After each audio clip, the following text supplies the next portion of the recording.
नमस्कार, पर्दाफाश देख रहे हैं आप। मैं हूं आपके साथ सोनाली। आज बात करेंगे किसानों के हितैषी बनने वाले राकेश टिकैत की, क्योंकि टिकैत ने एक बार फिर दिखा दिया है कि बीजेपी को नीचा दिखाने के लिए वो किसी भी हद तक जा सकते हैं। ऐसे तो राकेश टिकैत कहते हैं कि हमारा किसी राजनीतिक दल से कोई लेना देना नहीं है, वहीं दूसरी तरफ कांग्रेस और तमाम विपक्षी दलों की बी टीम का वो काम कर रहे हैं।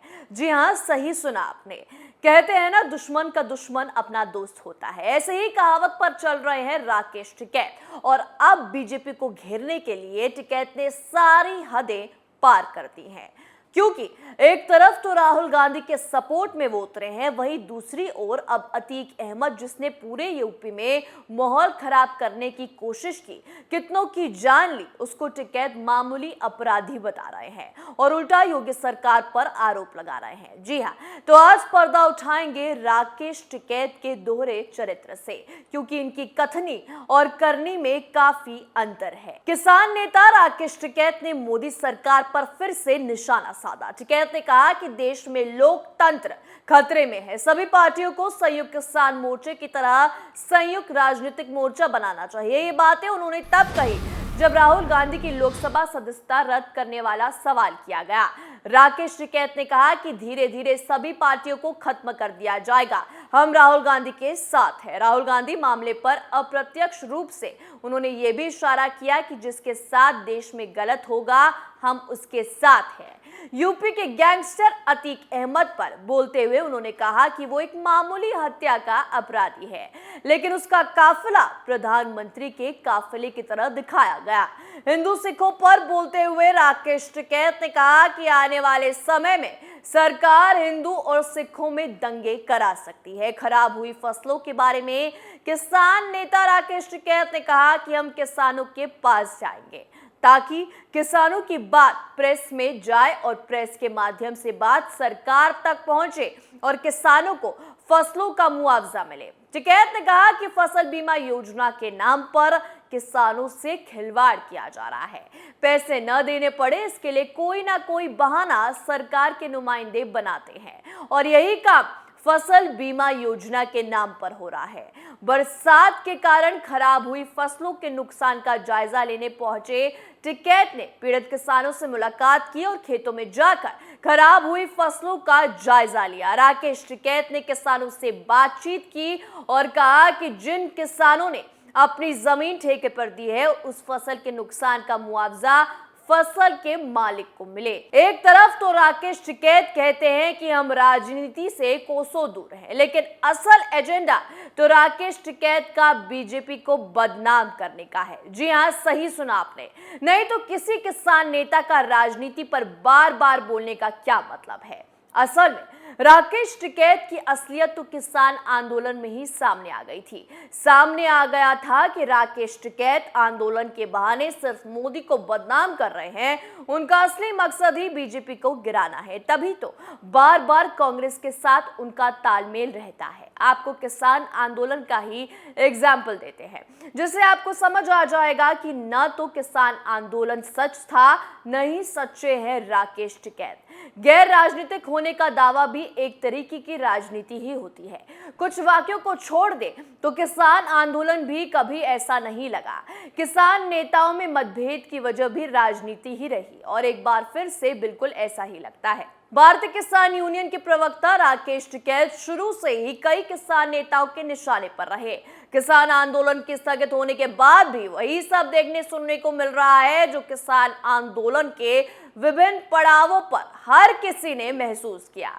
ऐसा भी लगता है कि राकेश टिकैत को दूसरे किसान नेता नए सिरे से टारगेट कर रहे हैं। प्रधानमंत्री नरेंद्र मोदी के तीनों कृषि कानूनों की वापसी की घोषणा के बाद भी राकेश टिकैत ने साफ साफ बोल दिया था कि आंदोलन खत्म नहीं होने वाला है जब तक एमएसपी सहित बाकी मसलों पर केंद्र सरकार का रुख साफ नहीं हो जाता। जो कुछ कहा गया वास्तव में उस पर अमल नहीं हो जाता और बाकी चीजों पर सरकार की तरफ से किसानों को लिखित आश्वासन नहीं मिल जाता, राकेश टिकैत आखिरी तक कहते रहे कि सरकार की तरफ से किसान नेताओं में फूट डालने की कोशिश हो रही है, जबकि असल बात तो ये रही कि उनमें पहले से ही फूट पड़ी रही।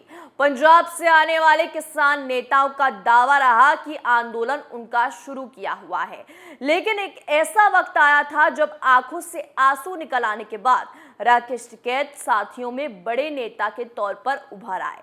साथियों के लिए हजम कर पाना मुश्किल तो होगा ही। दर्शनपाल सिंह का यह कहना था कि जिस किसी की भी राजनीतिक महत्वाकांक्षा है, संयुक्त किसान मोर्चा से बाहर हो जाए।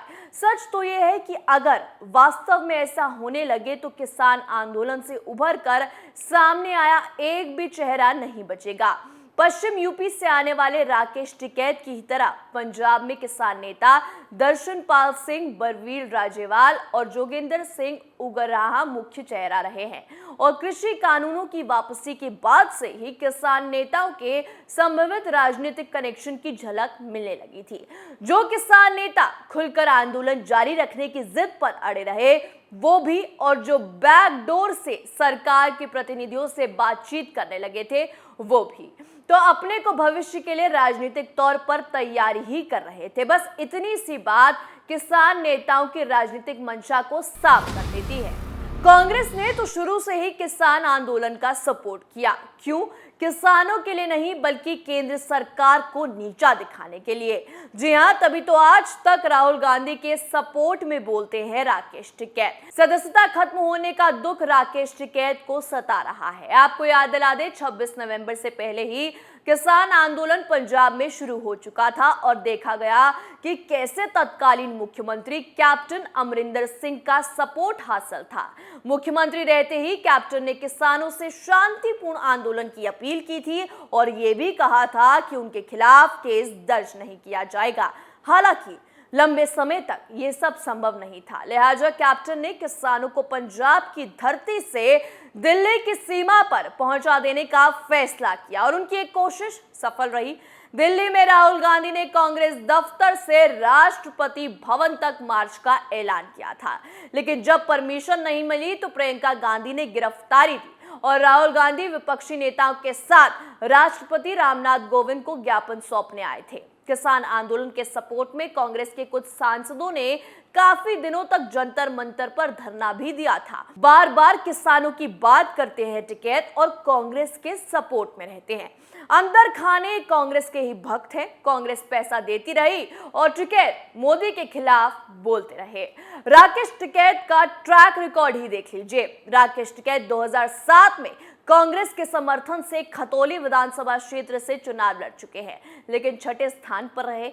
2014 के लोकसभा चुनाव में राकेश टिकैत ने आरएलडी के टिकट पर किस्मत आजमाई, लेकिन जमानत भी नहीं बचा पाए। सच तो यह है कि भले ही आज राहुल गांधी की सदस्यता चली गई हो तो किसी किसान नेता का उनके सपोर्ट में बोलने का क्या मतलब है, वो भी तब जब टिकैत मन से बार बार कहते रहते हैं कि हम किसानों के लिए हैं, राजनीति के लिए नहीं। आज सब दूध का दूध और पानी का पानी हो गया। पर्दाफाश में आज के लिए इतना ही। देखते रहिए कैपिटल टीवी उत्तर प्रदेश। नमस्कार।